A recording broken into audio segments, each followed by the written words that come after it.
যাদের নামাজ পড়ার সময় দুনিয়াবি চিন্তা মনে আসে বা নামাজে অমনোযোগী তৈরি হয়, তারা ভিডিওটি শেষ পর্যন্ত দেখার অনুরোধ রইল।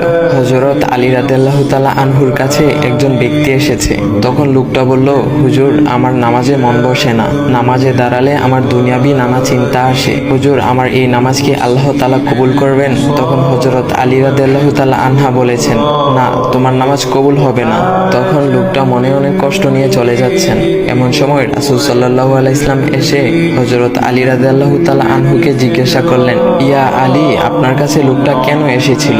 এসে দেখি মন খারাপ করে চলে গেল। কেন, কি হয়েছে আমাকে বলুন। তখন আলী রাদিয়াল্লাহু তাআলা আনহু বলেন, তিনি আমার কাছে জানতে এসেছেন যে নামাজে দুনিয়াবি চিন্তা আসলে নামাজ হবে কিনা।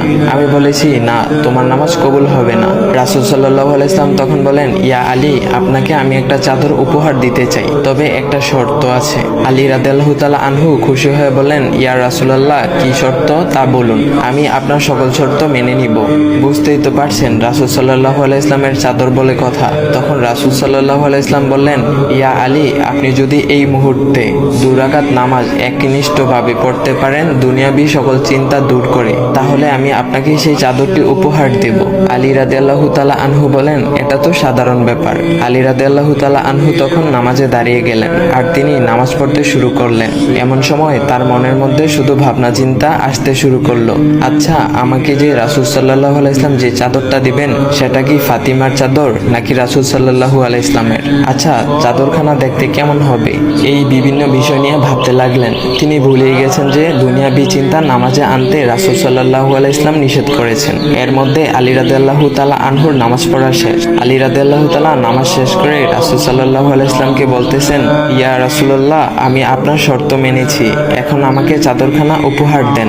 রাসূল সাল্লাল্লাহু আলাইহি ওয়াসাল্লাম বলেন, ইয়া আলী, আপনি কি একনিষ্ঠভাবে দুনিয়াবি চিন্তামুক্ত ছাড়া 2 রাকাত নামাজ পড়েছেন? তখন আলী রাদিয়াল্লাহু তাআলা আনহা মুচকি হেসে বললেন, না ইয়া রাসূলুল্লাহ, আমি আপনার চাদর নিয়ে অনেক কিছুই ভেবেছি।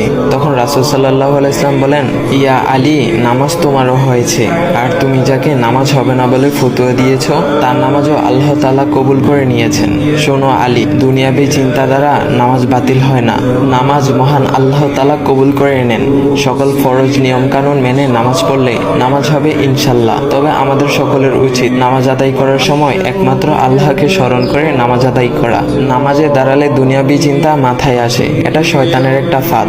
আল্লাহ তাআলা আমাদের সকলকে শয়তানের কুমন্ত্রণা থেকে হেফাজত রাখুক এবং সঠিকভাবে মনোযোগের সাথে নামাজ আদায় করার মতো তৌফিক দান করুক। সবাই বলি আমিন। চাইলে ভিডিওটা আপনি অন্যদের কাছে শেয়ার করতে পারেন, এতে অন্যদের ভুল ভ্রান্তিগুলো দূর হবে। তো গাইস, এমন ইসলামিক ভিডিও পাওয়ার জন্য ভাইয়ের আইডিটা ফলো করে দিয়ে যাও।